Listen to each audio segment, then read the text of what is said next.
တို့အားလုံးပဲမင်္ဂလာပါဒီက Brains Preschool က teacher တွေကဒီနေ့လူကလေးနဲ့ခဲတန်းဆိုတဲ့ကြပြလေးကိုတေးတရုပ်ပေါ်တင်ဆက်မှာပါတသမီးတို့ခန်းစားနားဆင်ပေးအောင်နော်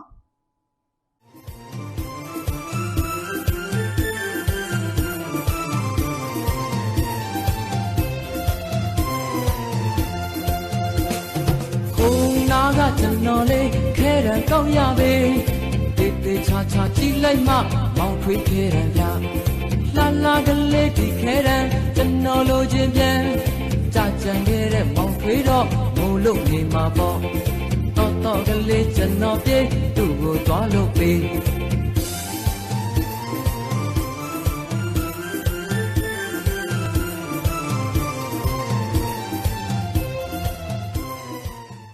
မောင်ထွေးဘာလို့လုပ်နေရလဲငါခဲရလေးပြောက်သွားလို့တကယ်ချင်းဟိုနားခဲရလေးကောက်ရထားတယ်ဒါမောင်ထွေးဟာလေးလားဟုတ်တယ်ငါကလေးတကယ်ချင်းအဲ့ဆိုပြန်ပေးလိုက်မယ်နော်မောင်ထွေးကျေးဇူးတင်တယ်တကယ်ချင်းဝမ်းသာလိုက်ကြပါတယ်ကျေးဇူးပါရပါတယ်သမီးတို့တွေလည်းဒီတေးတရုပ်ခေါ်လေးကိုကြည့်ပြီးတော့ကိုယ့်ရဲ့ပစ္စည်းမဟုတ်ဘဲနဲ့သူတစ်ပါးပစ္စည်းကိုကောက်ရတဲ့အခါမှာပိုင်ရှင်ကိုပြန်ရှာပြီးတော့ပေးရမယ်ဆိုတဲ့အသိပညာလေးကိုဒီဗီဒီယိုလေးကနေရရှိမယ်လို့ဒီချေကမျှော်လင့်ပါတယ်ကျေးဇူးတင်ပါတယ်